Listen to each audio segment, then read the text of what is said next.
வணக்கம். பரபரப்பு மீடியா செய்திகளுக்காக நான் ரோஷன். ஜனாதிபதி டொனால்ட் ட்ரம்ப் சனிக்கிழமை ஏமனில் ஹவுதிகளின் கட்டுப்பாட்டில் உள்ள பகுதிகளில் தொடர்ச்சியான விமான தாக்குதல்களுக்கு உத்தரவிட்டார். ஈரானிய ஆதரவு ஹவுதி இயக்கம் ஒரு முக்கியமான கடல் வழித்தடத்தில் கப்பல் போக்குவரத்து மீதான தங்கள் தாக்குதல்களை நிறுத்தும் வரை மிகப்பெரிய தாக்குதல்களை தொடர்ச்சியாக நடத்தி மரண சக்தியாக பயன்படுத்தப் போவதாக உறுதியளித்தார். போர் விமானங்கள் மூலம் நடத்தப்பட்ட தாக்குதல்கள் அவை. அமெரிக்க தாக்குதல்கள் தலைநகர் சனாவில் 13 பொதுமக்கள் கொல்லப்பட்டதாக ஹவுதிகள் தெரிவித்தனர். ட்ரம்ப் சமூக ஊடக பதிவில் அமெரிக்க கப்பல்கள், விமானங்கள் மற்றும் கடற்படை சொத்துக்களை பாதுகாக்கவும் சுதந்திர கடல் நடமாட்டங்களை மீட்டெடுக்கவும் இந்த தாக்குதல்கள் நடத்தப்பட்டன. நமது துணிச்சலான போர் துருப்புக்கள் தற்போது ஏமனில் ஹவுதிகளின் தளங்கள், தலைவர்கள் மற்றும் ஏவுகணை பாதுகாப்புகள் மீது விமான தாக்குதல்களை நடத்தி வருகின்றனர் என்று தெரிவித்துள்ளார்.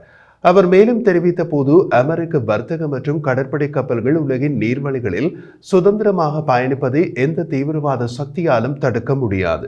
ஹவுதி இயக்கத்திற்கு ஆதரவளிப்பதை நிறுத்துமாறு ஈரானை எச்சரித்த ட்ரம்ப், ஈரானிய ஆதரவு இயக்கத்தின் நடவடிக்கைகளுக்கு ஈரானை முழுமையாக பொறுப்பேற்க வேண்டும் என்று தெரிவித்தார். இது ஜோ பைடன் நிர்வாகம் செய்யாத ஒரு புதிய அணுகுமுறை. அதே போல ட்ரம்ப் ஆட்சி காலத்தில் ஏமனுக்குள் தாக்குதல் நடத்தியதும் இதுவே முதல் தடவை. ட்ரம்பின் முதலாவது பதவி காலத்தில் சவுதி அரேபியா கூட்டணி ஏமனுக்குள் விமான தாக்குதல்களை நடத்திய போது அமெரிக்க விமானங்கள் சவுதி தாக்குதல் விமானங்களுக்கு வானில் வைத்து எரிபொருள் நிரப்பின. ஆனால் தாக்குதல்களில் அமெரிக்க விமானங்கள் பங்கேற்கவில்லை. மற்றொரு விஷயம், இம்முறை ட்ரம்ப் ஆட்சிக்கு வந்த பின் அவர் உத்தரவிட்ட முதலாவது விமான தாக்குதல் இதுதான்.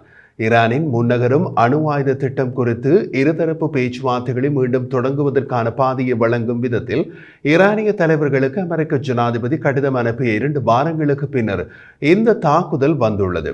ஈரானிய அணு ஆயுதங்களை செயற்பாட்டுக்கு கொண்டுவர அனுமதிக்க மாட்டோம் என்று ட்ரம்ப் கூறியுள்ளார்.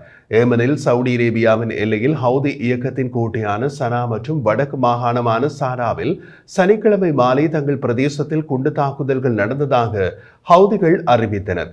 இணையத்தில் வெளியாகிய புகைப்படங்கள் பெரிய அளவிலான விரிந்த ராணுவ வசதியை உள்ளடக்கிய சனா விமான நிலைய வளாகத்தின் ஒரு பகுதியில் கருப்பு புகை மூட்டங்கள் மேலெழுவதை காட்டின. குறைந்தது 13 பேர் கொல்லப்பட்டதாக ஹவுதிகளால் நடத்தப்படும் சுகாதார அமைச்சின் செய்தி தொடர்பாளர் அனீஸ் அல் அஸ்பஹாஹி தெரிவித்தார். மேலும் 9 பேர் காயமடைந்துள்ளதாக சமூக ஊடகங்களில் அவர் வெளியிட்டுள்ள அறிக்கையில் தெரிவித்துள்ளார். அமெரிக்க அதிகாரி ஒருவர் ஹவுதி இலக்குகள் மீதான தாக்குதல்கள் தொடரும் என்று தெரிவித்தார். எதிர்பார்க்கப்படும் ஹவுதி இலக்குகள் மீதான விமான தாக்குதல்களின் ஆரம்பம் இது என்று கூறினார் அவர். செய்தியாளர்களிடம் பேச அவர்களுக்கு அதிகாரம் இல்லாததால் பெயர் வெளியிடாத நிலையில் அந்த அதிகாரி பேசினார்.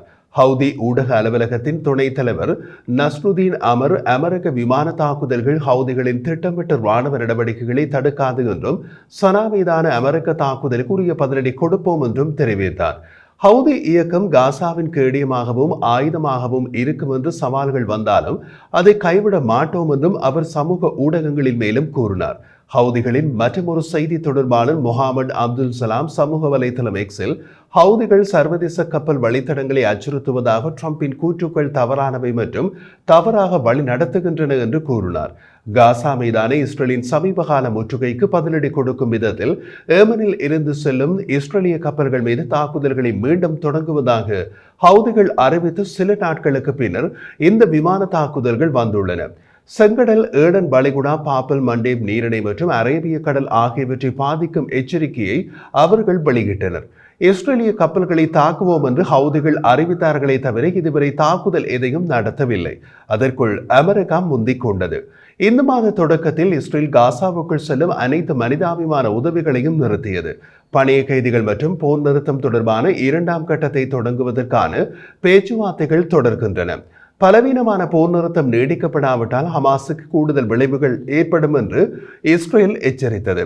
2023ஆம் ஆண்டின் பிற்பகுதியில் இஸ்ரேலுக்கும் ஹமாஸுக்கும் இடையில் போர் தொடங்கிய காலப்பகுதி முதல் இந்த ஆண்டு ஜனவரி மாதம் காசாவில் இந்த போர் நிறுத்தம் அமலுக்கு வந்தது வரையான காலப்பகுதியில் ஹவுதிகள் ராணுவ மற்றும் சிவிலியன் கப்பல்களை குறிவைத்து தாக்குதல்களை நடத்தினார்கள். ஹவுதிகள் 100 வர்த்தக கப்பல்களை ஏவுகணைகள் மற்றும் ஆளற்ற விமானங்கள் மூலம் குறிவைத்து 2 கப்பல்களை மூழ்கடித்து 4 மாலுமிகளை கொன்றனர். ஒரு கப்பல், அதிலிருந்த பொருட்கள் மற்றும் மாலுமிகள் ஹவுதிகளால் கடத்தி செல்லப்பட்டனர். அரபு உலகின் ஏழ்மையான தேசமாக துண்டாக்கப்பட்ட ஏமன் தசாப்த கால முட்டுக்கட்டை போருக்கு மத்தியில் உள்நாட்டில் பொருளாதார மற்றும் பிற பிரச்சனைகளை எதிர்கொள்கிறது. ஏமனில் தலைநகர் சானாவின் வடக்கு மாவட்டமான ஷோவா பிராந்தியத்தில் அமெரிக்க தாக்குதல்கள் குடியிருப்பு பகுதியை தாக்கியதாக ஹவுதி ஊடக அலுவலகம் தெரிவித்துள்ளது. குறைந்தது 4 விமான தாக்குதல் கிழக்கு ஜெராப் சுற்றுப்புறத்தை உலுக்கியதாகவும் பெண்களையும் குழந்தைகளையும் பயமுறுத்துவதாகவும் குடியிருப்பாளர்கள் தெரிவித்தனர். வெடிப்புகள் மிகவும் பலமானவை என்று கூறிய அப்துல்லா அல் அஃப்லி என்ற பொதுமகன் அது நிலநடுக்கம் போல் இருந்தது. அதன் அர்த்தம் தரையை ஊடுருவி சென்ற ஹவுதிகளின் தரையடி தளங்கள் மீது தாக்குதல்கள் நடத்தப்பட்டுள்ளன. கிழக்கு ஜெராப் மாவட்டம் ஹவுதிகளின் கட்டுப்பாட்டில் உள்ள இராணுவ வசதிகளையும் இயக்கத்தின் அரசியல் பணியகத்திற்கான தலைமைத்துவத்தையும் வைத்திருக்கிறது. இது மக்கள் அடர்த்தியான பகுதியில் அமைந்துள்ளது. இது ஒன்றும் புதிதல்ல. ஈரானிய ஆதரவு இயக்கங்கள் எல்லாமே மக்கள் அடர்த்தியான பகுதிகளில் தமது தளங்களை அமைத்து பொதுமக்களை தமது கேடயமாக பயன்படுத்துகின்றன. அமெரிக்க அதிகாரியின் கூற்றின்படி தற்போது நடத்தப்பட்டவை ஹவுதிகளின் ஆயுத களஞ்சியத்திற்கு எதிரான விமான தாக்குதல்கள். ஹவுதிகளின் ஆயுத களஞ்சியங்களில் பெரும்பாலானவை நிலத்தடியில் ஆழமாக புதைந்து கிடக்கின்றன. விமான தாக்குதல்கள் பல வாரங்களுக்கு நீடிக்கும். ஹவுதி இயக்கத்தினரின் எதிர்வினையை பொறுத்தது அமெரிக்க தாக்குதல்கள் வீச்சிலும் அளவிலும் தீவிரமடையும் என்று அமெரிக்க அதிகாரிகள் தெரிவித்தனர்.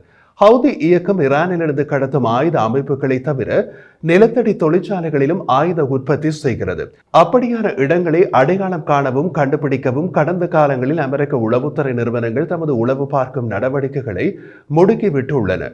ட்ரம்பின் சில தேசிய பாதுகாப்பு உதவியாளர்கள் ஏமனில் இனமும் கூடுதலான ஆக்ரோஷமான தாக்குதலை தொடர விரும்புகிறார்கள்.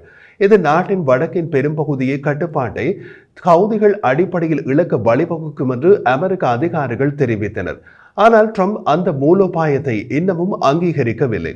அமெரிக்க தாக்குதல்களுக்கு ஹவுதிகள் பதிலடி கொடுத்தால் ட்ரம்ப் அந்த மூலோபாயத்தை அங்கீகரிக்கலாம். அக்டோபரில் இஸ்ரேலிய விமானப்படையால் ஈரானில் நடத்தப்பட்ட குண்டுவீச்சு தாக்குதல் ஈரானின் முக்கிய இராணுவ வான் பாதுகாப்பு உள்கட்டமைப்பை அகற்றியது. இஸ்ரேலின் பிரதமர் பெஞ்சமின் நேதன்யாகு ஈரானின் வான் பாதுகாப்பு அம்பலப்படுத்தப்பட்ட தருணத்தை பயன்படுத்தி ஈரானின் அணு ஆயுத நிலையங்களை அழிக்க அமெரிக்க இஸ்ரேல் கூட்டு நடவடிக்கைக்கு அங்கீகாரம் அளிக்குமாறு ட்ரம்புக்கு அழுத்தம் கொடுக்கிறார். ஆனால் ட்ரம்பின் மூலோபாயம் ஈரானை தாக்குவதற்கு முன் ஈரானின் ஆதரவு தளங்களை தாக்கி செயலிழக்க செய்வது. அதன் ஆரம்பம்தான் இப்போது ஏமனில் தொடங்கியுள்ளது. தென்மேற்கு தாமர் மாகாணத்தில் சனிக்கிழமை பிற்பகுதியில் புதிய தாக்குதல்கள் நடந்ததாக ஹவுதிகள் அறிவித்தனர். தாக்குதல்கள் மாகாண தலைநகரின் புறநக பகுதியை தாக்கியதாகவும் தாமர் மாகாணத்தின் அபீஸ் மாவட்டத்தில் அமெரிக்க விமானங்கள் தாக்கியதாக அவர்கள் கூறினார்கள். அமெரிக்கா, இஸ்ரேல் மற்றும் பிரிட்டன் ஆகியவை இதற்கு முன்பு ஏமனில் ஹவுதிகளின் கட்டுப்பாட்டில் உள்ள பகுதிகளை தாக்கியுள்ளன. அதே நேரத்தில் சனிக்கிழமையின் நடவடிக்கை அமெரிக்காவால் மட்டுமே நடத்தப்பட்டது என்று அமெரிக்க அதிகாரி ஒருவர் தெரிவித்தார். இரண்டாவது ட்ரம்ப் நிர்வாகத்தின் கீழ் ஏமனை தளமாக கொண்ட ஹவுதிகள் மீதான முதல் தாக்குதல் இதுவாகும். ஹவுதிகளுக்கு எதிரான இத்தகைய பெரிய அளவிலான ஏவுகணை தாக்குதல்கள் பைடன் நிர்வாகத்தால் பல முறை நடத்தப்பட்டன. அதே நேரத்தில் ஜோ பைடன் ஆட்சியில் நடந்த தாக்குதல்கள் போல அல்லாது இந்த தாக்குதல்கள் தொடர் தாக்குதல்களாக உள்ளன. அமெரிக்க கடற்படையின் விமானம் தாங்கி கப்பல் USS ஹாரிஸ் ட்ரூமன் மற்றும் துணை கப்பல்கள் செங்கடலில் உள்ளன. அந்த கப்பலின் மேல் தளத்திலிருந்து புறப்பட்டு சென்ற விமானங்கள் தான் ஏமனில் தாக்குதல் நடத்திவிட்டு கப்பலுக்கு திரும்பின.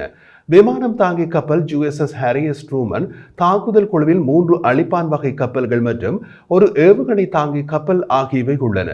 அத்துடன் குரூஸ் ஏவுகணை ஏவக்கூடிய நீர்மூழ்கி கப்பல் USS ஜோர்ஜியாவும் இந்த பகுதியில் இயங்கி வருகிறது.